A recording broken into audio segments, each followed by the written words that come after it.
Você está na Virtual. Muito mais que conexão. Uma questão de estilo.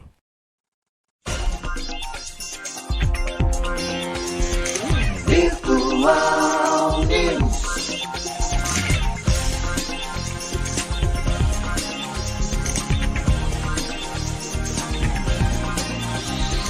Virtual Notícias. Traz a informação.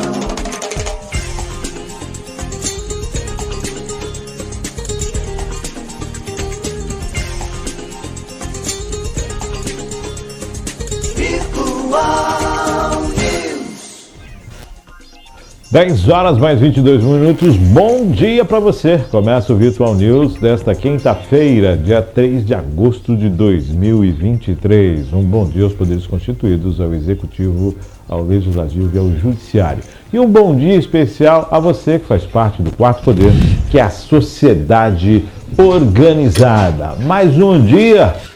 A tecnologia está a serviço da informação. Para quem nasceu nesse dia 3, faz aniversário, parabéns, tudo de bom. Deus abençoando a sua vida hoje e sempre.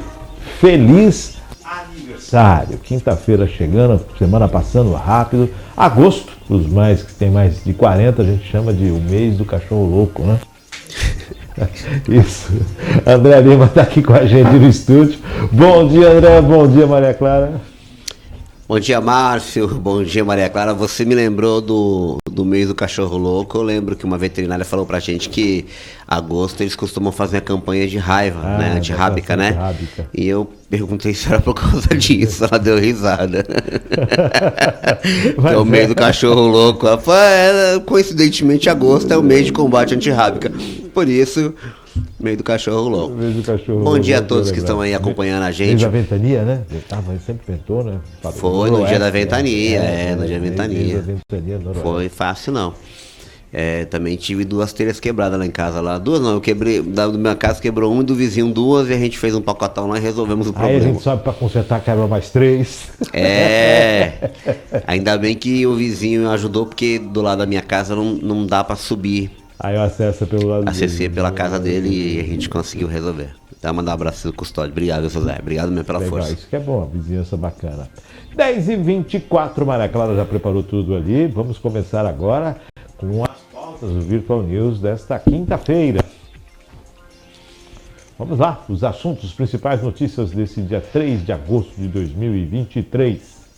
Ucrânia afirma que derrubou 15 drones russos lançados contra Kiev. O aumento da violência doméstica é uma frente oculta na guerra da Ucrânia. Aprovados 3 indicados ao Conselho Nacional do Ministério Público. Discriminação de drogas por decisão do STF é equívoco grave, diz Pacheco. CPMI pode pedir acesso aos relatórios da ABIN sobre acampamentos bolsonaristas. Isenção de tributos para a reforma de pneus vai à comissão. Sancionada a lei de simplificação das obrigações tributárias. Copom reduz Selic em 0,5 pontos percentuais. Medida provisória destina 140 milhões para a defesa de terras em Yanomamis. Moraes multa Monark em R$300 mil por descumprimento de decisão. Polícia prende 58 pessoas e apreende quase 400 quilos de drogas na Baixada Santista. Essas são as manchetes do Virtual News desta quinta-feira, para você acompanhar. Agora vamos, André, para aquelas matérias, para as manchetes de hoje, que não podemos deixar passar em branco. Meryl Streep e George Clooney lideram campanha de doação para atores de greve em Hollywood. Copom entende os recados do Banco Central sobre o futuro da Selic, está no G1. Campos Neto, pintado como inimigo, desempata Copom por corte maior de juros e agrada ao governo, está no Estadão. Lira diz que não vai segurar arcabouço por causa de reforma ministerial, diz Haddad ao Estadão. Receita da Cargill aumenta 7% no ano fiscal de 2022 para 177 bilhões de dólares, está na Broadcast. Mega Sena acumulada e o próximo prêmio é estimado em 60 milhões. Bora fazer uma fezinha, hein? Contratados no Sudeste recebem 443 a mais que os do Nordeste. Cristiano Zanin toma posse hoje como ministro no STF e assume mais de 550 casos. André, estão aí as manchetes, para não passar em branco. Qual delas? Tem uma delas, todas elas? Não, são todas. Algumas que eu gostaria de comentar vão ser temas do. Né, eu vi que estão a questão da Selic, do Copom, né, a questão da descriminalização de drogas, aquela apreensão de 400 quilos. Eu fiz até uma conta aqui, dividir 400 por 58, vai dar 6,89 para cada um, dependendo de quanto o STF determinar que por pessoa não é considerado porte, né, não é tráfico. Dá para os caras pegar os 400, colocam, divide livra 57 pessoas e o que sobrar coloca num só réu primário, entendeu? Esse tipo de coisa. Tem toda a situação. Aqui a questão. Entendeu a conta, hoje, né? Hoje, a posse, a partir das 16 horas, a posse de Zanin no Supremo. São 15 minutos só de cerimônia, é coisa rápida, ele assume. Lógico, 350 pessoas aguardadas para esse dia, autoridades, provavelmente o presidente Lula, se estiver por aí, vai estar lá. E, claro, agora os olhos se voltam para o Zanin, né? Tudo que ele for fazer agora vai chamar a atenção da mídia. Tudo vai ficar em cima dele agora. Vai nada, rapaz. A mídia vai cobrir lindo. Vai passar aquele pano lindo. Vai passar em brancas nuvens? Vai passar uns... Vai ficar uns 2 anos, a gente nem vai lembrar que o Zanin tá lá dentro. Aí depois ele aparece. Nem vai lembrar que é ele. Ele vai pegar todos... Né? Sangue novo! Vai pegar só os processinhos que não tem repercussão. É que ele pegou justamente num dia depois do que a Selic altera, né? Então as manchetes vão para a Selic. Tanto é que ele já está dando um rodapé para ele aqui. Exatamente. 10h28, vamos para as matérias desta quinta-feira. Ucrânia afirma que derrubou 15 drones russos lançados contra Kiev. A defesa aérea ucraniana derrubou 15 drones russos lançados na direção de Kiev na madrugada de quinta-feira, anunciou o comandante da administração militar da capital, Sergei Popko, né? Popko. As forças ucranianas detectaram e destruíram 15 alvos aéreos que se aproximavam de Kiev, afirmou Popko no Telegram, que identificou os dispositivos como os drones explosivos Shahed de fabricação iraniana. De acordo com as informações disponíveis até o momento, não houve vítimas ou danos na capital, acrescentou. O alerta aéreo de número 820 em Kiev, desde o início da invasão russa, em fevereiro de 2022, durou 3 horas, informou Popko. Na noite anterior, o exército ucraniano afirmou que derrubou mais 10 drones no céu da capital. A queda dos destroços provocou danos materiais pequenos e não deixou feridos. Na Rússia, o governador da região da Kaluga, Yaskva Shapsa, difícil, né? Anunciou nesta quinta-feira que a defesa antiaérea derrubou 7 drones na área que fica a 180 quilômetros ao sul de Moscou. Essa noite, 6 drones que tentavam atravessar a região da Kaluga foram derrubados pelos sistemas de defesa antiaérea, disse Shapsa. Não houve vítimas ou danos, acrescentou o governador. Algumas horas mais tarde, Shapsa afirmou que outro drone, o 7º, foi detectado e derrubado na mesma região, sem atingir pessoas ou infraestruturas. Nas últimas semanas, os ataques ucranianos com drones contra o território russo aumentaram, em particular contra Moscou e a penúncia anexada da Crimeia. Na terça-feira, a Rússia afirmou que impediu um ataque de drones em Moscou, mas admitiu que um deles atingiu o prédio da capital, o mesmo edifício que já tinha sido alvo de um ataque no fim de semana. A guerra por drones agora, né? Então, a única parte boa dessa notícia, Márcio, é que os equipamentos derrubados não são tripulados, né? Então... Sim, são drones. São drones. Essa é a única parte boa. Só isso. Porque, como você já iniciou, é a guerra dos drones agora. Eu fico aqui, mexo com você, vou mandando meus robozinhos atrás de tudo, tu manda os teus aqui, tal. E a gente tem que rezar, e temos que rezar para que não haja... vítimas, né? Exatamente. Nem destroços materiais, efeitos colaterais. Né, é guerra, não era nem para existir, né? Não era para existir. É difícil comentar esse assunto. Eu lembro quando começou isso, Márcio. E a gente torcia para que não estourasse, né? Que depois começasse e dificilmente eles iriam chegar a um acordo, né? E realmente é aquilo. O acordo é simples. Você sai do meu território, para a guerra. Você não invade mais. É só não invadir meu território que a gente claro. para a guerra. Não precisa de narrativa, não é tão difícil entender isso. Sai da minha casa, tá tudo certo. Quando você estiver aqui, você vai tomar bordoada. Quem tem que decidir o que é feito na casa é quem mora na casa. Exatamente, não é a soberania? Temos isso a aí. soberania, então. 10h31, vamos à próxima matéria. Que também trata do outro lado da guerra. O aumento da violência doméstica é uma frente oculta na guerra da Ucrânia. Exato. Os casos registrados de violência doméstica na Ucrânia caíram inicialmente após a invasão russa em fevereiro de 2022, quando milhões de pessoas fugiram dos combates. Mas como as famílias voltaram para suas antigas casas ou se reassentaram em novas, os casos dispararam este ano, de acordo com dados da Polícia Nacional, não relatados anteriormente, revisados pela Reuters. Nos primeiros 5 meses desse ano, os casos registrados aumentaram 51% em comparação com o mesmo período de 2022, mostraram os dados. Eles ficaram mais de um terço acima do recorde anterior em 2020, que especialistas vincularam a bloqueios pandêmicos. A polícia registrou 349.355 casos de violência doméstica de janeiro a maio de 2023, em comparação com os 231.244 no mesmo período de 2022 e os 190.277 nos primeiros 5 meses de 2021, mostraram os dados. Autoridades e especialistas acreditam que essa realidade é o resultado do aumento do estresse, dificuldades econômicas, desemprego e traumas relacionados ao conflito. Na grande maioria dos casos, as vítimas são mulheres. As informações são da agência Reuters.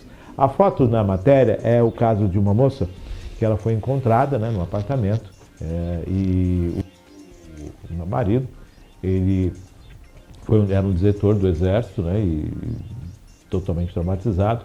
E ela foi encontrada e, de acordo com os exames feitos, havia mais de 90 hematomas no corpo. Meu Deus. Então, para você ter uma ideia, quer dizer, além da guerra em si, os conflitos que ela desperta no país, essa questão interna, o aumento contra a violência familiar, principalmente as vítimas são mulheres, é para a gente entender que não é só o drone que está jogando bombas, não é só o drone que explodindo Exato. a infraestrutura. Olha aí o estrago para o ser humano. Sim. Olha o reflexo da guerra. Pessoas totalmente desequilibradas, agressões, famílias, situação, desespero, tudo isso provocado com o início dessa guerra, que já passa de um ano.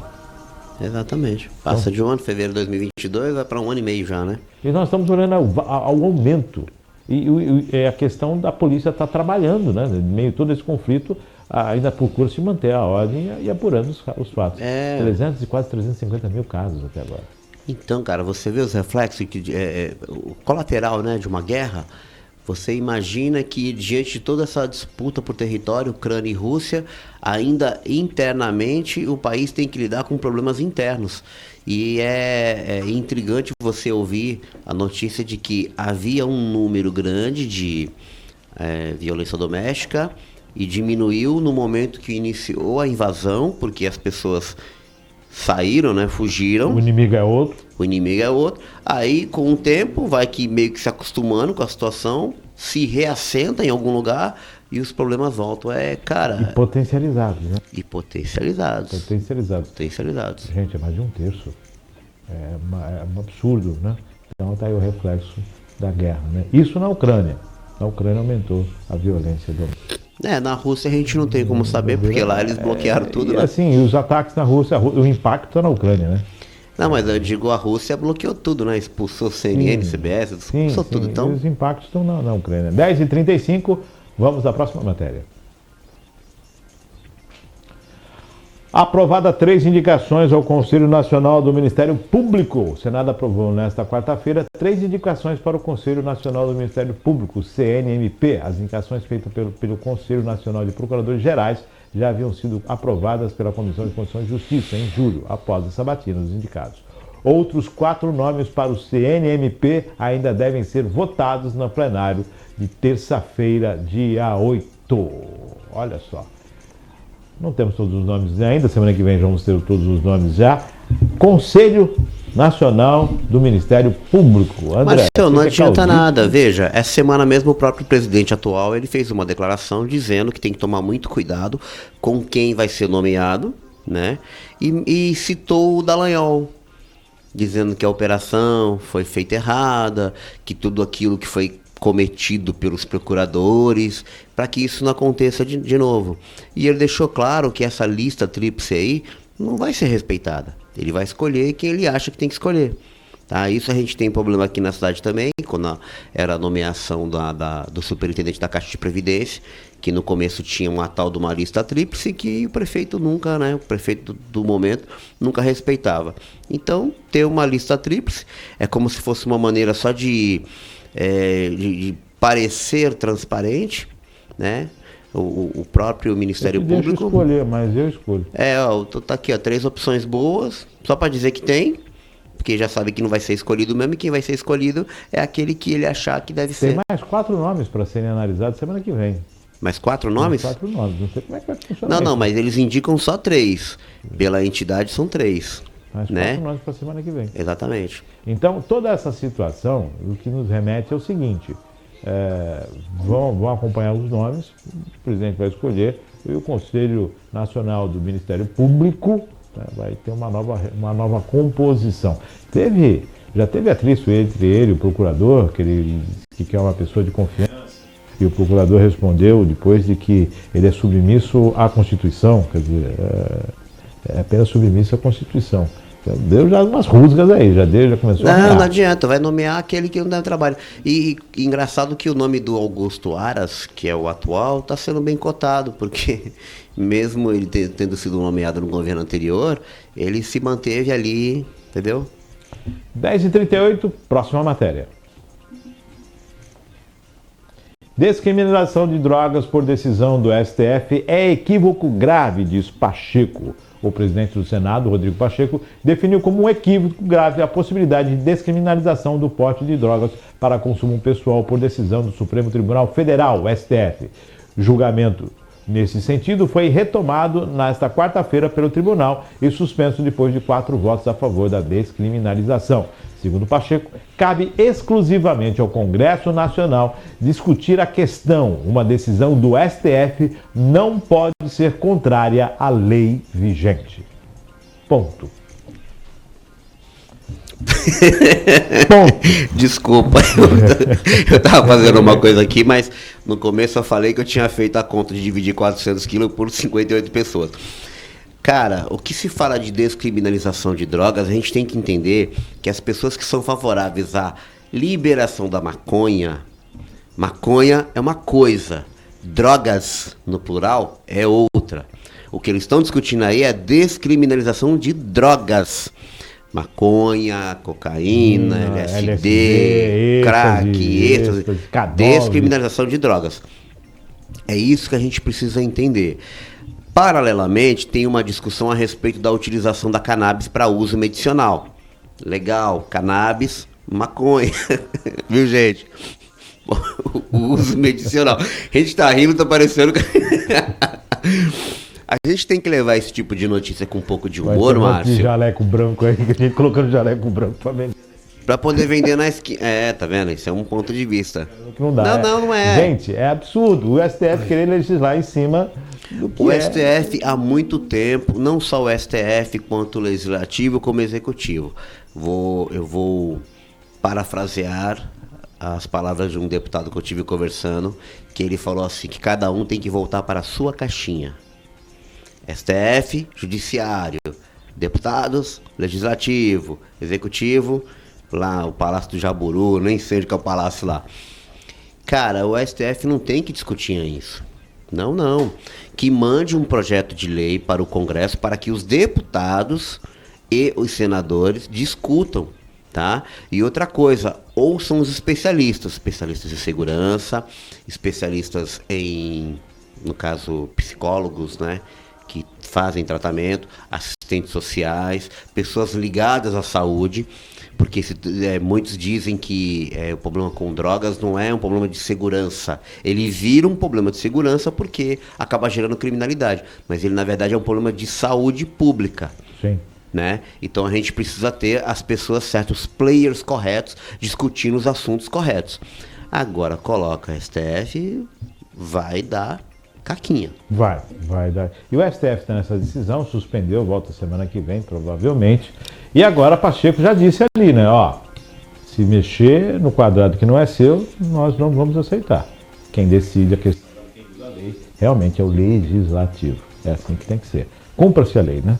10 horas mais 40. Se há um entendimento, se discuta essa possibilidade de alteração, faça-se a PEC, né?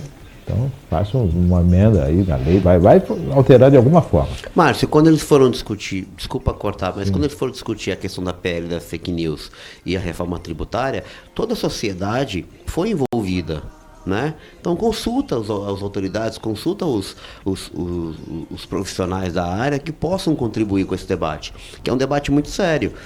Tudo bem, a gente entende que não é justo o filho do pobre, né, ir para cadeia com 30 gramas e o filho do rico com 3 quilos escapar. Isso é errado, tá? Mas não pode ser 2 pesos, 2 medidas, tem que ser uma coisa só. O que não pode é ter as 30 gramas e os 3 quilos, é isso que não pode. Exatamente. É aí que mora a questão. Muito né? bem. O resto é a consequência, né? Tanto as 30 gramas quanto os 3 quilos Não tem que pode haver. não ter. 10h42, vamos a mais uma matéria. CPMI pode pedir acesso a relatórios da ABIN sobre acampamentos bolsonaristas. A CPMI de 8 de janeiro vai analisar hoje, dia 3, um requerimento que pede que a Agência Brasileira de Inteligência, a ABIN, encaminhe relatórios e informes da inteligência relacionados aos acampamentos, manifestações ou quaisquer outros eventos promovidos por simpatizantes do ex-presidente Jair Bolsonaro. A reunião está marcada para hoje às 10 horas. Começou. Toda essa questão que envolve o 8 de janeiro, ela está pendendo para. Está sobrando para todo mundo. Para todo mundo. Para Vai todo o mundo G pagar. Dias, está sobrando para Din, está sobrando para todo mundo esse negócio aí. Vamos ver se isso vai realmente trazer à tona novos nomes, informações aí que elucidem mais ainda, né? E que se realmente se busque a origem de tudo isso, os financiadores de tudo isso, aqueles que se locupletaram com isso, que se deram bem com isso, que facilitaram isso e que fazem parte do todo, que tem interesse em tudo aquilo que aconteceu, né? Vamos analisar. E que as pessoas que estavam de bom grado apenas participando de manifestação exigem Tem os seus direitos garantidos. Garantidos, né? Aqueles que ultrapassaram, que determina a possibilidade dos seus direitos, o rigor da lei. Né? Exatamente. É isso aí. Então, Sem exceção. Sem exceção, não tem o que tirar. A, B, C, D, U. Estava envolvido, está envolvido. Acabou. É isso, André. Exato. Eu lembrei de uma decisão, acho que foi semana passada, não lembro qual foi o personagem, que pediu uma relação acho que foi para a Meta, de todos os usuários que têm ligação com o Jair Bolsonaro, não teve? Sim, foi o procurador, né, que pediu toda essa situação e aí depois ela queria saber dos dados de todos aqueles que receberam as matérias e aí falou, opa, peraí. Isso é um absurdo. Aí ele voltou Isso é um absurdo. culpas. Logo depois que o Barroso tinha falado alguma coisa. Márcio, eu vou te falar, cara, só recuou porque nós temos outro meio de comunicação. A gente não depende mais da mídia tradicional. Sim. Entendeu? Por isso, a tecnologia a favor da informação. Eu agradeço todos os dias por haver internet. Esse tipo de notícia que a gente traz aqui, você não vê na mídia tradicional. É pano passando em cima de pano. Então, você vê um procurador pedir para que tenha acesso a dados de todas as pessoas que seguem determinada pessoa, cara, isso é autoritarismo na cara dura. Você não quer saber o que a pessoa postou, você quer saber quem recebeu. Não, porque, veja, o fato de eu ter votado em fulano quer dizer que eu sou idêntico ao cara? Não. Tem pessoas que não votaram no Bolsonaro porque não gostavam do cara e tiveram que votar no atual e estão arrependidos. E falam, eu votei porque não tinha outro, eu não gostava daquele, eu tive que escolher, mas não sou. A pessoa fala, mas eu não sou. Falei, mas você vai pagar a conta junto com a gente. Não, mas eu não sou. Estou arrependido, tudo bem, todo mundo tem direito de se arrepender. Agora, só porque você votou no cara, um é ladrão, você é ladrão também. O outro é chamado de fascista, você também é fascista. Então, não dá. Gente, O Brasil não se divide assim, né? Mas não é assim que se divide. As pessoas se dividem em pessoas que querem o bem e a classe política consegue influenciar todos, infelizmente. CPMI de 8 de janeiro, vamos ver. Vamos ver se vai chegar dezembro, a 8 de janeiro já está resolvido. 10h46, vamos a mais uma matéria. Senão vai ter que mudar o nome da CPI, CPMI de 8 de janeiro de 2023. 2023, né? Isenção de tributos para a reforma de pneus vai à Comissão de Meio Ambiente. A Comissão de Meio Ambiente aprovou ontem o projeto de lei, a PL 2470 de 2022, que isenta os serviços de reforma de pneus usados do pagamento do PIS/PASEP e da CONFINS. A proposta da senadora Margarete Busetti recebeu voto favorável do relator, senador Carlos Portinho, e agora segue para a votação da Comissão de Assuntos Econômicos. André. É complicado falar sobre isso aí, porque, veja, eu acho que tem uma outra matéria que também fala da simplificação dos tributos, né? Sim, acho sim. Que vou ouvir no comecinho você falando aí. O PIS/PASEP, ele tem uma função social que é financiar os trabalhadores. CONFINS e PIS/PASEP, né? Não. O PIS é trabalhador da CLT e o PASEP são os servidores públicos. O CONFINS é o financiamento da Seguridade Social, que quer dizer assistência social, saúde e previdência. A gente tem que tomar cuidado porque a reforma tributária que está sendo feita, ela está justamente unificando PASEP, PIS/PASEP, COFINS, ISS, ICMS e IPI. E estão criando de alguma forma uma compensação para que não perca. Porque vai sair dinheiro do financiamento da Seguridade Social. Você isentar, veja como que é curioso. É um setor produtivo que existe na reforma de pneus. Então é como se fosse pneu recalchutado, né? É recalchutagem de pneus, né? Pneus a quente, pneus a frio. Exato. Se você isentar esse tipo de tributação, essa tributação é para o trabalhador da empresa. É para garantir ele. Aí a gente cai aquele círculo sem fim, né? Ciclo sem fim, desculpa, de como é do Fundo Garantia. O PIS/PASEP, o empresário recolhe, mas não necessariamente ele vai para o empregador daquele empresário. Não vai, porque se você não se enquadrar lá no valor, você não tem o direito de receber anualmente. Então vai virando um caixa para financiar alguma coisa que nós não sabemos. Esse dinheiro acho que acaba indo para o Fundo Garantia, do Fundo Garantia acaba indo para financiamento de casas populares. Há algum tempo atrás aqui, nós demos uma notícia que tramitava no Congresso uma proibição para as grandes transportadoras não adquirirem pneus para passar para os seus terceiros, para os contratados. O que são os terceiros? A empresa tem a sua frota de caminhões e ela, logicamente, tem a frota dos agregados, dos caminhoneiros que prestam serviço a ela. E o que era feito? A empresa, quando compra pneu, compra uma quantidade maior e compra em preço mais acessível. Ela estava pegando esses pneus e repassando eles para aqueles que prestam serviço para ela. Foi proibido? O pessoal estava querendo proibir isso porque estava impactando na venda de pneus para... Vem cá, mas a venda estava acontecendo. A venda continua mesmo, Estava acontecendo. E o setor de recalchutados e novos estavam articulando que isso fosse impedido, medida por lei. Eu não sei qual era o agente no Senado que é ligado com a Associação de Produtores, Montadores, alguma coisa relacionada a pneus aí. De repente isso aí é uma forma de compensação. E na verdade agora a gente volta à baila, traz isso novamente. Eu vou buscar isso, tem no news aí, a gente falou a respeito disso. E a gente traz à baila agora que é aprovado pela comissão a redução de CONFINS. Gente, não é uma ONG, não é uma associação, não é um projeto social, é uma empresa que tem lucro. Sim. O pneu é reciclado, legal, você já tem a matéria-prima que você está reciclando, bacana, mas é lucro. Você não está fazendo ali benemérito, não é nada disso, você está trabalhando para ter lucro. E não tem nada de errado nisso, não é ilícito isso. Então, quando você dá isenção a um setor produtivo, mas eu vou aumentar, você não está aumentando nada, você está tirando do bolo. A gente sempre fala aqui, você quer o teto, você quer aumentar o teu teto, aumenta o teu recurso, enxuga a tua máquina. Isso. Enxuga a tua máquina. A gente está com a reforma tributária aí que está acontecendo, que ninguém sabe mais o que vai dar. O pessoal isentando PIS e CONFINS agora.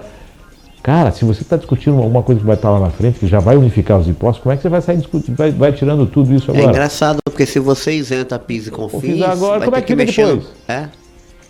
Como é que você monta isso? Quer dizer, é um desserviço. É a única coisa que eu posso falar. Não tenho nada contra a recalchutada de pneus. Muito pelo contrário. Quando eu tinha caminhão, quando eu trabalhava com transporte. Sim, hoje quem não compra um pneuzinho recalchutado, chama de meia-vida, né? Não, mandava recalchutar. Porque a gente fala do caminhão, mas é carro normal, meu amigo. Não, porque a indústria para produtos, para os pesados, para os caminhões, ela é muito maior. A reciclagem de pneus reciclados. Um caminhão custa uma grana. Então, quando você tem uma carcaça positiva, quem é caminhão sabe, você manda recapar lá frio e utiliza novamente. É um investimento que você fez que vai utilizando novamente a mercadoria. Então, é um comércio, é um setor que realmente tem uma produção interessante e que é importante. Porém, isenção, gente. De repente você pode imaginar, Márcio, se você cruzar essas duas informações, que seria uma forma de compensação, já que não está conseguindo vender lá e tal, diminuiu. De repente não diminuiu é nem conseguir vender. Na verdade, Márcio, reserva de mercado que não quis, que não teve. Também. Diminuiu a procura por pneus recalchutados, já que está conseguindo comprar um novinho a preço acessível, né? Claro, por via da empresa que está comprando. Aí, aquilo, né? Chorou. Tem aquele ditado que fala, como que é? Quem não chora não mama, né? Então, de repente... Aí conseguiu. Agora, chama atenção aí, só você ver uma coisa. A gente, lá atrás estávamos discutindo essa situação. Sim. E agora ela volta desta forma. É bom a gente ter memória. 10h53, próxima matéria. Sancionada a lei de simplificação das obrigações tributárias. O presidente da República, Luiz Inácio Lula da Silva, sancionou com 11 vetos a lei complementar que cria o Estatuto Nacional da Simplificação de Obrigações Tributárias Acessórias. A nova lei complementar prevê, como medida de desburocratização, a emissão única de documentos fiscais eletrônicos e a padronização das legislações e sistemas direcionados ao cumprimento de obrigações acessórias. As administrações tributárias das 3 esferas do governo poderão compartilhar dados fiscais e cadastrais sempre que necessário para reduzir obrigações acessórias e aumentar a efetividade da fiscalização. É a fonte da agência Senado. Só falando um pouquinho daquela situação anterior lá da redução, da isenção de CONFINS e PIS/PASEP para a questão de quem trabalha com o pneu, eu não vi em momento algum falar que reduziria para quem compra. Tá? Não. Se você reduz o recolhimento do imposto, você aumenta o lucro do empresário. Perfeito, não está nada falando a respeito disso. André, essa matéria. Agora, com relação à simplificação, Márcia, sempre que eu vejo alguma notícia sobre simplificação, eu fico feliz, tá? Apesar de achar que essa legislação ela pode ser conflitante com a reforma tributária que está saindo, talvez ela venha ao encontro, né? Porque eu vou te dar um exemplo do ITCMD, que é o Imposto de Heranças. Em cada estado, o tipo de recolhimento é de uma forma. No estado de São Paulo tem um portal onde você entra, alimenta, coloca lá falecido, herdeiros, patrimônio, valor, e ele calcula a guia. Tem outros estados que não tem o sistema online e você tem que ir até o local físico da fazenda estadual. Tem estado que não aceita o valor do bem que está no valor venal do IPTU, pede avaliação, então exige que um fiscal vá até o imóvel e faça uma avaliação diante de um perito. Então, quando você simplifica e uniformiza todos esses procedimentos, o país só tem a ganhar. Não há dúvida disso, isso é bom. Mas a gente não pode deixar de levar em consideração o tamanho do Brasil. Eu sempre falo que o Brasil é um país de dimensões continentais. Sempre isso. Para você entender que aquilo que se aplica na cidade de Cubatão pode não se aplicar em São Vicente, e somos limítrofes, né? Somos vizinhos. Bonita essa palavra, limítrofe. Limítrofes, né? Mais uma vez, parabéns. Não, a gente gosta de exercitar um pouco, que é para poder sair do vocábulo limítrofes. O vernáculo. Douros limítrofes. O vernáculo é bem extenso. Sempre que eu falo essas palavras difíceis, eu lembro de um amigo meu da faculdade, que é o Marcelo. Cara, toda noite ele tinha uma palavra nova, é um barato. Legal, sensacional. Isso, legal. Um dia ainda vou reencontrá-lo. Ele... É muito bacana. Não sei se ficou doido, viu? Mas de repente tá caindo pela rua. É brincadeira, gente. Existem palavras e trava-línguas. E trava-línguas, Então, Márcio, a simplificação do processo de tributo é muito bom. Ó. Você que tem uma MEI, é muito simples, né? A MEI você abre ela pelo próprio portal, já consegue o CNPJ, sai o certificado, e aquela taxa que você paga mensal já está incluso o ISS. Sim. Sabe, isso é maravilhoso, é a simplificação dos tributos. Eu sei que todo mês eu vou pagar aquilo. Se em determinado momento a minha empresa crescer, ficar grande e eu precisar prestar um serviço para uma, sei lá, para uma multinacional, uma prefeitura, um estado, a MEI não vai mais me servir, né? Aí eu tenho que transformar a sociedade em limitada ou uma EIRELI e a tributação é diferente, sabe? E é aí que muitos têm medo, porque o contador precisa ser bom, normalmente são, mas o custo que você leva para poder recolher o imposto, que são essas obrigações acessórias, ele é muito alto, entendeu? Tem que estar bastante atento a isso. Tem o simples, tem um monte de coisa que impacta. Não, tem um monte de coisa, cara. Às vezes, muito sério. Às vezes a gente paga imposto acima, que é com medo de não recolher a menor, entendeu? Porque a restituição depois você paga com multa, juros e correção. Então o empresário, para não errar, recolhe acima só que repassa para o consumidor final, tá? Esse é o problema. É isso que eles estão tentando resolver com a reforma tributária. Mas é um assunto mais para frente. 11 vetos, vamos ver quando voltar agora para o Senado e para a Câmara se os vetos são derrubados ou mantidos. 10h57, vamos a mais uma matéria. Copom reduz Selic em 0,5 pontos percentuais. O Copom, Comitê de Política Monetária do Banco Central, anunciou ontem o primeiro corte dos juros do governo Luiz Inácio Lula da Silva, com a redução da taxa básica da Selic em 0,5 ponto percentual, de 13,75 para 13,25 ao ano. A decisão, contudo, não foi unânime. Foram 5 votos a 4 pela queda de 0,5 ponto percentual, incluindo os primeiros diretores indicados por Lula, que é Gabriel Galípolo, da Política Monetária, Ailton Aquino, da Fiscalização, e o presidente do BC, Roberto Campos Neto. Com a decisão, o BC abre o ciclo de flexibilização monetária 3 anos depois do último movimento da queda da taxa básica. Em agosto de 2020, a Selic foi elevada ao piso histórico de 2% em meio à pandemia de Covid-19. A Selic ficou um ano parada no patamar de 13,75, apesar da pressão do governo Lula e das críticas da empresários, depois de que o BC ter promovido o mais longo choque de juros da história do Copom. Foram 12 aumentos consecutivos em março de 2021 e agosto do ano passado, com elevações de 11,75 pontos percentuais. A autoridade monetária brasileira, que saiu na frente dos outros BCs no ciclo da alta de juros, toma agora a dianteira na América Latina ao lado do Chile no processo de afrouxamento. O tamanho do corte feito pelo Copom não veio em linha com a expectativa majoritária do mercado financeiro, mas é considerado por parte dos economistas como uma possibilidade. Horas antes da decisão do Copom, o ministro Fernando Haddad disse que havia um espaço importante para a queda de juros. Já o presidente Lula atacou novamente Roberto Campos Neto, chamando-o de chefe do BC de rapaz que não entende de Brasil. Com 2024 na mira e já começando a olhar para 2025, o colegiado do BC volta a reunir nos dias 19 e 20 de setembro para recalibrar o patamar da taxa básica.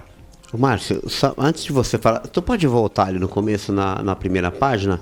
Eu não entendi, o presidente votou a favor ou contra? Votou favorável, por isso que na matéria de não passar em branco ele votou, que era inimigo e ficou amigo, que ele votou favorável à redução de 0,5. E o nosso presidente do Brasil chamou ele de rapaz que não conhece, não entende o Brasil. Então a situação é, a taxa Selic desceu 0,5 e isso é um impacto muito grande para todo mundo. O impacto maior ainda é para os títulos de dívida pública, que o governo paga agora um juro menor. Exato. Paga um juro 0,5% menor. Quando você paga menos, um pouquinho, 0,5% numa dívida de trilhão, você está deixando um pouquinho mais no teu orçamento para investir em outro momento. Sim. Então a pressão da taxa de Selic não é só para o crescimento também, mas para o governo pagar menos juros também. E é porque o governo é um dos principais ativos na composição dos juros do país. Um dos maiores tomadores de empréstimo é o governo, né? Olha, esse assunto é porrada. Vou tentar simplificar. Aquela lei máxima Deixa em oferta. 0,5%. Primeiro eu acho que eu vi essa matéria ontem, eu tinha interpretado que teria baixado 0,25, mas não, foi 0,50, né? 0,50. A previsão seria que fosse 0,75 para ficar em 13. Você entendeu a marketing? Então eu acho que eles não vão, na próxima eles não vão baixar 25, vão baixar 50 para ir para 12,75 e não ficar em 13, porque o 13 dá azar. Tirando a crítica e a brincadeira de lado, veja, a lei da oferta e da procura, ela diz isso. Os juros estão altos que é para segurar a euforia do comércio. Tá? O pessoal esquece, nós passamos por um negócio chamado pandemia. O comércio parou. A maioria das pessoas estão com o nome pendurado. Né? O projeto Desenrola Brasil é uma das iniciativas para ver se o pessoal reativa, né, a vontade de comprar. Isentou todo mundo que devia R$100. Márcio, a pessoa que está com o nome sujo por causa de R$100 e diz que isso é o motivo dela não voltar a comprar no mercado, desculpa, né? Tá, ela não aluga porque o nome está sujo, para, né? Não, por causa de R$100? Não. Isso cara, você negocia diretamente com o inquilino. Ó, eu tô com uma dívida lá de R$100, então você me abate aqui, com esse dinheiro eu já vou lá limpo e no mês que vem eu compenso. Tá tudo certo. Tá? Então não é os R$100 que vai atrapalhar a sua vida. Quando você fala da pressão que o governo está fazendo sobre o Banco Central, cara, isso está refletindo de maneira negativa, tá? Porque estão fazendo um esmagamento. Como que chama que você puxa do lado? Cabo de guerra. Estão fazendo um cabo de guerra e momentos antes o presidente foi infeliz em fazer uma declaração contra o presidente do Banco Central e o Banco Central, o presidente, Campos Neto, votou a favor pela queda. Toma, bem feito. O que acontece? Conversando com diversas pessoas economistas, você pode consultar por aí, a previsão é de que os juros iam baixar de qualquer jeito. Podia ser o presidente da pipoquinha. Ia baixar, é só não colocar alguém doido lá. Porque o mundo está se estabilizando. Então a tendência é baixar. Eu acho que até dezembro deve cair mais 1,5%. Tá? Mas não é por causa do Lula, não é. Ele está no lugar certo na hora. Quer dizer, ele está no lugar errado na hora certa. Na hora certa. Mas tudo isso tem que ser capitanizado como política, né? Os caras têm que usar isso como um capital político. Não, isso aqui. Vão dizer que é sorte de novo. Cara, é sorte de novo, bicho. Desculpa, mas é sorte de novo. Então a gente só tem a comemorar que os juros baixem mais, né? Que os empréstimos voltem a ser. Porque hoje mesmo você não está nem um pouco favorável você comprar um imóvel financiado. O juros está altíssimo. Altíssimo. Atrapalha muito. E você vê, por exemplo, estou para comprar um imóvel. Aí eu fui lá, fiz um simulado. Pô, o juros está lá em cima. Aí me vem uma notícia dessa de que caiu. 0,5. Eu não vou fazer agora o financiamento. Eu vou esperar mais. Vai esperar consolidar essa redução com mais uma redução para o ano que vem. E se tiver mais uma redução, eu vou esperar. Tendência e que aí eu vou esperar mais um pouco. Para baixar os juros, para chegar a um patamar menor. Exato, o mínimo possível. E nesse inteirinho é que você estagna como comércio, né, Márcio? Sim, aí o mercado fica parado. Você para porque as pessoas ficam aguardando a consolidação e o aumento nessa redução, que na verdade, aumento na redução fica bom, né? E uma redução que seja mais abrangente, para que facilite a compra e a aquisição. E lógico, eu falo, taxa Selic, mas o cheque especial e o cartão de crédito estão lá. Estão lá em cima e ninguém mexe com isso, cara. Não, ninguém mexe. Ninguém põe a mão. 11 horas mais 5 minutos, vamos a mais uma matéria. A gente tá crítico pra caramba, hein? Estamos ácidos. Medida provisória destina 140 milhões para a defesa de terras Yanomamis. O governo federal publicou na quarta-feira uma medida provisória que destina 140,2 milhões em créditos extraordinários para ações das Forças Armadas à defesa de proteção de terras indígenas, a MP 1183 de 2023. O dinheiro será encaminhado ao Ministério da Defesa e deverá ser aplicado na Operação Ágata Fronteira Norte, nas terras Yanomami, no estado de Roraima. Parabéns. Notícia boa. Parabéns. Muito legal. Medida provisória utilizada já no mês retrasado, falavam sobre porque o Exército, né, as Forças Armadas assumiram, a Aeronáutica assumiu a responsabilidade quanto à Sim. retirada de garimpeiros, quanto a toda essa questão de manter a ordem e garantir as fronteiras. Tem que ser o Estado. Muito legal. E agora destinando 140 milhões, porque é caro isso. É, É pô. caro isso. O voo, o sobrevoo de um helicóptero, manter toda uma equipe. Combustível, verdade, Márcio. é caro, então parabéns. A região é de difícil acesso. Só que eu espero que essa medida provisória, porque ela tem prazo e tudo mais, ela se torne algo que consolide isto de forma que deixe como permanente. Que essa venha ação. na próxima peça O general orçamentária, né? responsável que me fale agora o nome, me fale o nome, ele disse que a ação é positiva, mas para que ela tenha realmente a ressonância necessária, é necessário que se tenha algo permanente, que se faça uma política permanente, não só no combate, mas também de estruturação. Parabéns pela assinatura da MP. Muito bom, legal. Muito bom, notícia boa. Uma notícia muito boa. Não está sendo enviado para a ONG, para nada. Tá Isso que eu ia falar. Principalmente porque está mandando para o Estado brasileiro. É o Estado que tem que conduzir as políticas públicas. Legal, porque você lembra, o pessoal recebeu, as ONGs receberam e o pessoal não recebia a cesta básica. Onde é que estavam os dinheiros da cesta básica que foram encaminhados para as ONGs que eram para colocar... Nada, rapaz. E agora, por que precisa de ONG se tem Exato. tem a FUNAI, se tem todos os órgãos para isso? Eu não entendo. Para que precisa de ONG para entregar a cesta básica? Agora, tem aí a condição do Exército, de repente, repassa isso também. Sim. É melhor, né? Fica a soberania é garantida. É garantida do jeito correto. Perfeito. Boa notícia. Bacana. 140,2 milhões. 11 horas mais 8 minutos. Próxima matéria. Moraes multa Monark em 300 mil por descumprimento de decisão. Isso é legal, hein?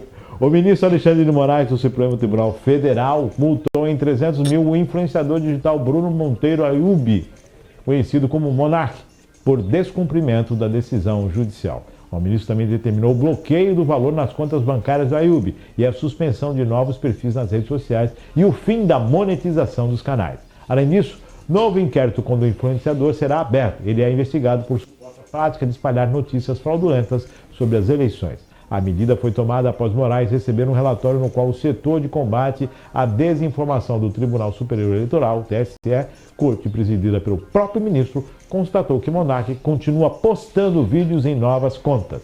Essas postagens ocorrem mesmo após a determinação que suspendeu as redes sociais do influenciador. A criação de novos perfis se revela como um artifício ilícito utilizado para produzir e reproduzir conteúdo que já foi objeto de bloqueio desses autos, vinculando novos ataques, violando decisão judicial, o que pode caracterizar, inclusive, o crime de desobediência. É claro que é dado o direito de defesa também, né, e toda essa discussão vai ser feita no âmbito jurídico. Exatamente. Mais 300 pau, multado e tá lá. Xandão, multou em 300. Cara, veja, eu não gosto do Xandão, né? Eu acho um puta hipócrita do cacete. Mas o Monark também não é flor que se cheire, entendeu? O Monark é um rapaz, né? Deve ter 30 e poucos anos, que de um momento para outro ele explodiu no país. Afinal, o Flow Podcast se tornou o maior podcast do país, influenciou muita gente. E ele fazia as transmissões tomando uma biritinha, acendendo um cigarrinho do capeta e tal, não sei o quê. E isso no começo todo mundo gostou. Mas ele sempre vinha esticando a corda, Márcio. Eu sempre falei isso. Depois daquela questão dos judeus lá ficou bem... Antes disso, ele já vinha esticando a corda. E o Rogério Skylab, que é um cantor, produtor, que eu gosto dele, que ele tem umas músicas muito loucas. Quando ele foi no programa, que o próprio Monark falou do Lula. O tema era Lula chamando o Lula de ladrão. Aí o Rogério fez uma defesa e disse que não poderia falar aquilo porque ele estava, né, em rede nacional. Falou, não, mas aqui é como se fosse como que é? Uma mesa de botequim. É assim que definiu o pessoal do Flow. E o Rogério foi muito feliz em dizer, olha, aqui seria uma mesa de botequim se não tivesse uma câmera transmitindo para milhões de pessoas. Então você passa a ser responsável por aquilo que você fala. Cuidado. Quando do Porta dos Fundos, como que é o nome dele, que a gente chamava... Caramba, meu. Eu lembro que eles tinham uma frase, não sei se era deles realmente isso, que era 2 moleques doidos fazendo um programa. Isso, porque realmente eram 2 meninos, chamavam lá para uma conversa e tal.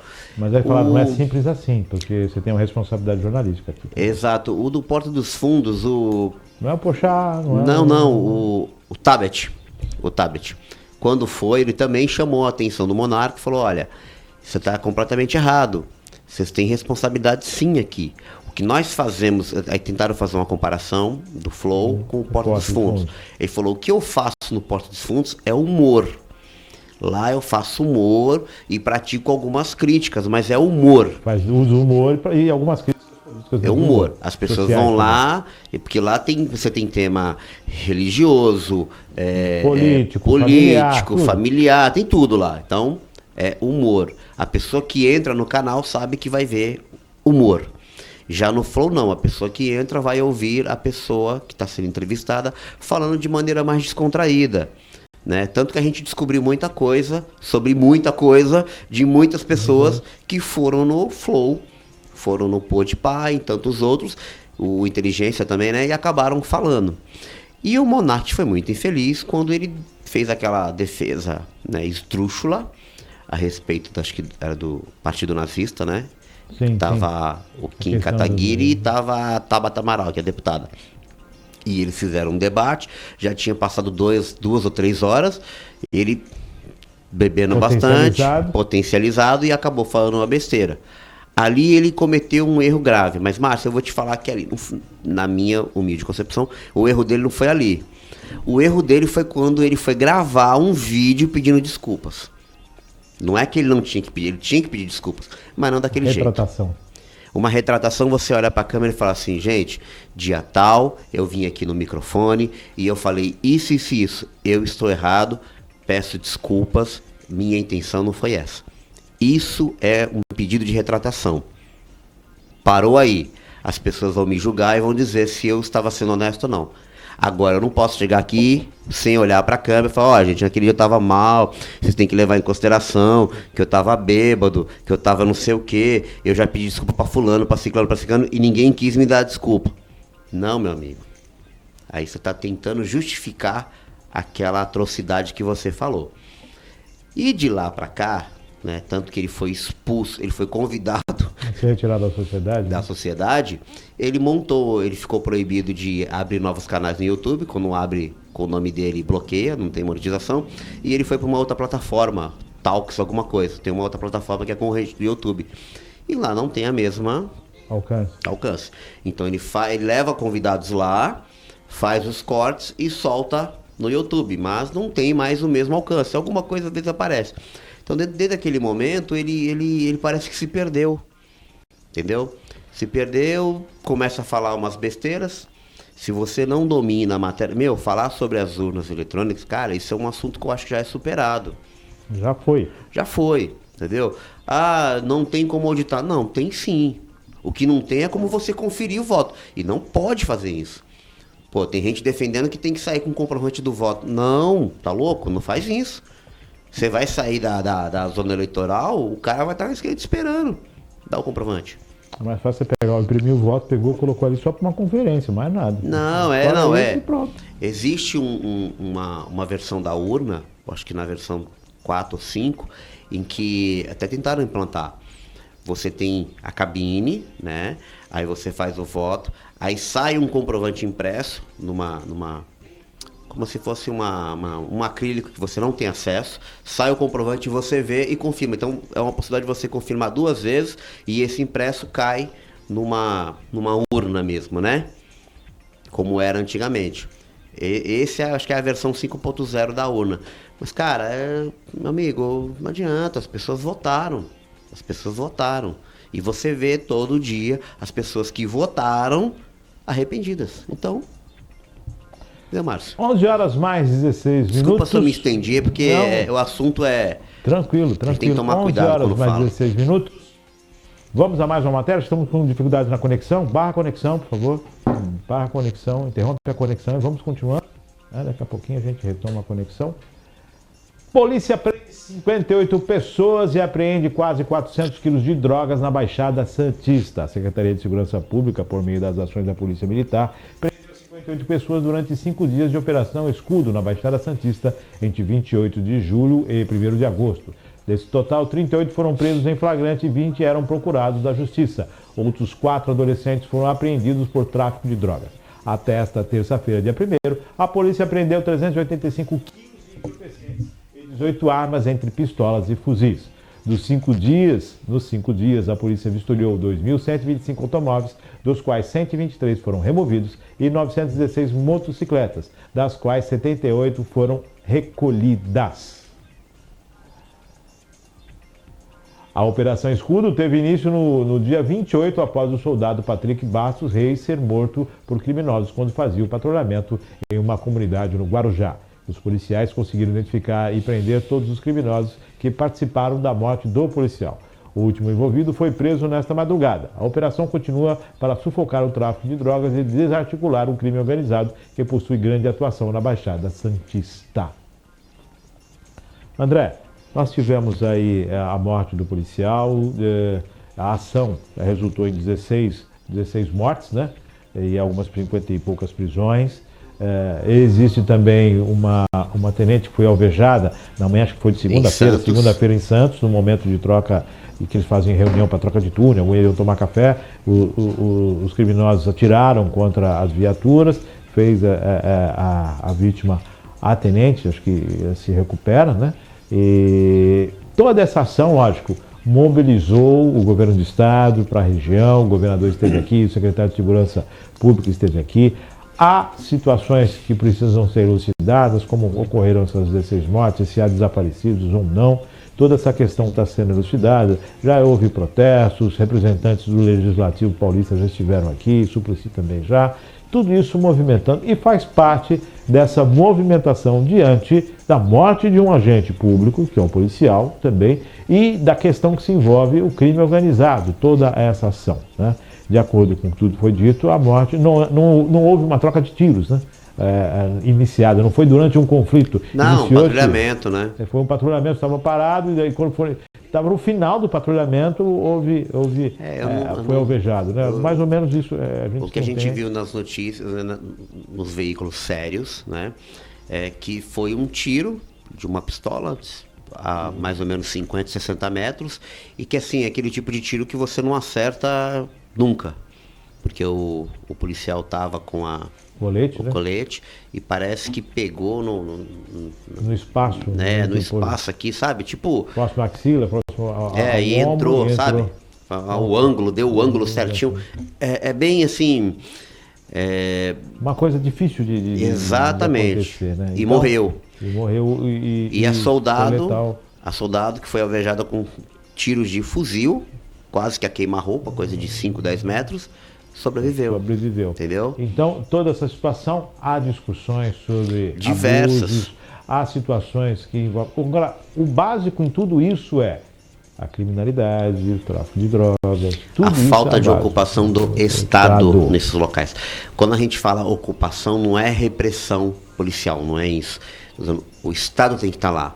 Falta educação, saúde, infraestrutura, esporte, lazer, cultura, falta opção para essa população. Quando o pessoal fala a culpa do Estado, as 16 mortes, em parte eu imputo também, mas também. Não pela forma política, e sim pela forma do que você falou. Quando o Estado ele prevalece sobre um espaço, a norma, a coisa muda. Constituição, as regras, as leis, elas mudam. Agora, quando o Estado se omite, ele se omite e as pessoas têm dificuldades para arrumar emprego. Ele se omite e as pessoas têm dificuldade para estudar. Perfeito. Ele se omite e as pessoas têm as suas necessidades não contempladas. Perfeito. Ele permite a pessoa ter que construir uma casa em um local que não é inóspito para que ela tenha um teto sobre sua família. Isso tudo é omissão do Estado. A pessoa tem que sobreviver. Ela sobrevive diante da omissão do Estado. Isso. E está à mercê do meio. Isso. E então isso é a falta do Estado. Para que a gente não seja mal interpretado por quem vai estar assistindo ou quem vai vir assistir depois, a mídia também tem uma culpa muito grande, Márcio. Porque eu falei aqui no começo contigo, antes de começar a transmissão, que eu vi notícias assim, polícia mata sniper do tráfico. Sniper do tráfico. Ou seja, está dizendo que naquela comunidade tem um tráfico assim muito grande e que tem até snipers. Você pega toda uma comunidade e criminaliza. Aí essa comunidade recebe essa notícia de uma forma totalmente distorcida, né, discriminatória, e vai dizer o que? Não, mas a polícia quando entra aqui só entra atirando. Aí a polícia recebe essa notícia dizendo, peraí, mas nós fomos lá para fazer um patrulhamento para defender você, cidadão. Então acaba criando um clima de animosidade muito grande. Isso que teve essa ação contra a policial, eu ouvi na rádio de que supostamente seria não uma reação, e sim uma forma de tentar dividir as ações que estão acontecendo no Guarujá. Para um pouco dividir o Fábio, tipo desviar o foco. Aumentar a área de dividir. E dar uma folguinha lá. Tanto que a pessoa que é suspeita de ter atirado se entregou, né? Em relação ao policial. Ao policial, ele se entregou, aí tem um outro, e fica um dizendo que a culpa é do outro, e fala que tem outro. Eu vi ontem uma notícia do Nexo Jornal dizendo que o que levou às prisões foi uma nota fiscal de um croissant. Tu viu isso? Isso, alguma coisa relacionada a isso, foi a inteligência e buscou a pessoa. Chegaram lá, no local tinha um croissant, uma nota fiscal de um croissant, foi na padaria, quem comprou, identificou a mulher, e a mulher... Eu fiquei surpreso em ver que as pessoas compram um croissant e pegam nota fiscal. O cupom fiscal. Super surpreso, de verdade. Mas você percebe que quando há investigação, quando há Estado, eles acham, né? Então, o que nós vamos aguardar? Os desdobramentos e, claro, a atuação, que os fatos sejam exercidos, representantes da OAB, tem representantes da sociedade civil, tem o Ministério Público, todos vão acompanhar e se houve excesso tem que ser mostrado. Aí você vê, Márcio, essa operação Escudo, né, que chama, né? Sim. Ela foi desencadeada depois de uma tragédia. Tá? Aí sim, meio que legitimou os policiais a adentrarem e ir buscar. E, contrariamente a isso, tem uma decisão do STF que diz que não pode adentrar comunidades, fazer operação, lembra? Sim, então, sim. Isso provavelmente vai desaguar lá em cima. Vai ter que ter um entendimento a respeito disso. 11h23, mais matérias, Maria Clara? Encerramos as matérias? TPC Notícias. Dá uma olhada, no TPC tem uma coisa... Essa semana tem duas coisas interessantes. Vamos ao TPC Notícias. A primeira é a fiscalização que ocorreu, foi dia 31, segunda-feira, na garagem municipal da Prefeitura de Cubatão. 2 vereadores foram lá e localizar os veículos que estão lá parados. Essa foto aí, apesar de ser impactante, ela é real. São 2 ambulâncias que estão lá paradas, que poderiam estar circulando. Mas no vídeo dos 2 vereadores você vê ambulâncias, um carro do Lar Fraterno, uma van de políticas públicas femininas, você vê de animais, né, que é um castramóvel, e diversos veículos de passeio. Se eu não me engano, van escolar. Se eu não me engano, em frente da ambulância, volta lá pra gente, cara. Em frente da ambulância, só eu vou comentar em cima da foto mesmo, dá pra ser? Isso, vamos. Naquela ambulância que está ali, ó, em frente à ambulância tem uma van lá, tá vendo lá? Aquela van era utilizada nos vídeos de 2005 a 2008 para transporte de passageiros para São Paulo no atendimento que era feito... Carro de remoção. Carro de remoção, é aquela van que está lá, que está ali já há muito tempo. Não, se você baixar mais aí, você vai ver que tem carros de remoção aí, lá, identificados, olha lá, ó. Lá Fraterno, tal, Castramóvel aqui, que o Castramóvel não tem muito tempo, né? Castramóvel tem aí 5 anos, 4 anos? Por aí. Olha então lá, tem toda essa primeira situação. foto ali, ó, do lado esquerdo, que eu tirei um print da transmissão deles, né? Que mostra lá em cima, lá, remoção. É um carro da saúde, remoção devidamente identificado. Então estão lá parados e tudo mais. Essas vans me parecem vans do SAMU, né? SAMU, ambulância do SAMU. Né? Então, aí o telhado faltando o telhado. É o vendaval, né? E os carros estão ali. E há quanto tempo esses carros estão ali? 4 anos? 5 3 anos, 5 anos, 7 né? anos Quanto lá, tempo tem esse carro ali? O telhado lá arrebentado. E né? essa questão da saúde, né, me chama a atenção, porque todo o orçamento da saúde ele é verificado pelo Conselho Municipal de Saúde, deve ter apontamento referente a isso, ou não. Provavelmente. Né? Volta lá pra gente, por favor, Maria Clara. Isso. Pode voltar, volta para as primeiras, por favor. Perfeito. Então, provavelmente, essa situação. Né? André, o que a matéria fala? Então, a matéria é o seguinte, como foram 2 vídeos produzidos pelos próprios vereadores e assim são um pouco extensos, eu limitei-me a dar a informação, porque eles começaram a falar de um carro que supostamente participou de um acidente, onde supostamente teria sido o prefeito envolvido no acidente, que outra pessoa assumiu, e o foco principal, que é os equipamentos públicos, ambulância, van escolar, carro de remoção, castramóveis, carro de assistência social, políticas públicas para as mulheres, acaba ficando meio que de lado. Então, segundo a apuração, parece que eles vão abrir uma CEI, devem fazer o requerimento na próxima sessão, e para poder discutir esses assuntos, que eu acho que deve ser apurado as responsabilidades, ir lá nos responsáveis da garagem para ver como é que é feito o controle de entrada e saída de veículos, a compra de materiais para manutenção, como que é feito, se sai algum relatório daí, vai para o setor de manutenção, vai para o setor de compra, setor de gestão, vai para o setor de finanças, seja lá para quem for, e como é que volta e desde quando cada veículo está aí. Isso é importante a gente saber. Sim. Porque isso é dinheiro público, é dinheiro nosso. Você sabia há quanto tempo esses veículos estão nessa situação e o que vai ser feito por parte dos esclarecimentos, né? A primeira coisa antes de julgar é esclarecer. Esclarecer o que está fazendo lá, por que está fazendo lá, qual é o problema, fica mais caro fazer a reforma do que comprar um veículo novo, o que esse veículo está fazendo falta na frota, foi substituído, vende para sucata, tem algum... alugaram ambulâncias, aí ele não faz falta na frota, quer dizer, qual é essa situação e esse apanhado todo, né? É dinheiro parado, né? Dinheiro público, dinheiro né? Público parado. Então... e gerando mais custo porque tem que adquirir outros. Aí quer dizer que a outra ambulância que está circulando, quando quebrar, ela vai para aí, já era, tem que comprar uma nova. Quer dizer, qual é a situação? Então, é locação, é próprio? Interessante. Né? É bem coisa. E interessante é a outra matéria que eu tenho ali, que fala, eu consegui encontrar na internet um tour virtual de como vai ficar a Avenida Beira-Mar no Casqueiro. E vai ter um corredor de guarda-chuvas. Pode pôr o óculos para você enxergar, que é isso mesmo que você tá vendo. Vai ter chafariz, pista de skate. Isso aqui é onde? Essa é a Praça Independência no Casqueiro. E vai ter um negócio de guarda-chuva? Olha lá os guarda-chuva. Tá vendo os guarda-chuva aí, não? Eu tô vendo ali, mas não tô acreditando. Então, desce mais, aí tem mais fotos aí. Eu também deixei o link aí, pra quem quiser acessar, você entra lá e tem o link pra você ver em tempo real, tá? A avenida vai ter os guarda-chuvas? A rua tem os guarda-chuvas? Em frente à praça. A praça e o pier. E o pier, a avenida ali, na Beira-Mar. Aquele trechinho vai ter os guarda-chuvas? Os guarda-chuvas. Que nem Olambra. A cidade de Olambra tem também um negócio de corredor de guarda-chuvas. Tá? Quem quiser ver mais, na matéria aí tem um link do tour virtual, tá disponível. Aí no tour virtual ele abre uma ferramenta que você pode, né, girar 360 graus e você vê o pier, você vê o castelo que nós temos um castelo em Cubatão, né? Sim. A Praça do Jamboleiro que vai ser reformada.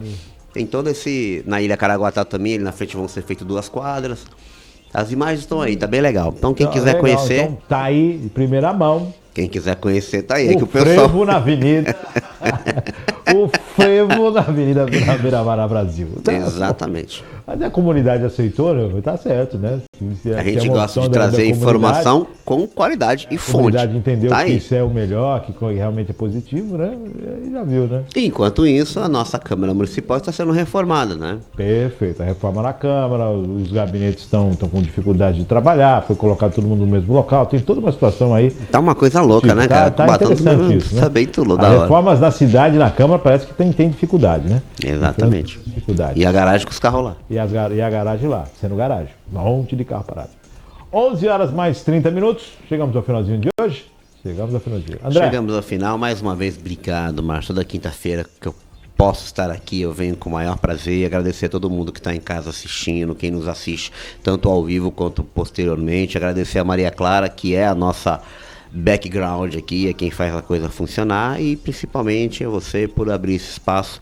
Mandar um abraço também para os demais participantes da semana, que sempre que eu posso eu acompanho a Denise, a Ju, a minha esposa que está fazendo a segunda-feira, meu xará André, e também o Cezinha, que sempre que pode ele estar aqui com a gente. Um abraço para todos vocês. Maravilha. 11h31, agradecendo ao André que está sempre colaborando conosco aqui, trazendo informação, opinião, e de uma forma bem, né, imparcial, ou muitas vezes colocando a sua opinião. Sim, que você entende perfeitamente. A ideia é mostrar a visão de mundo que a gente tem, né, Márcio? Isso é muito bom.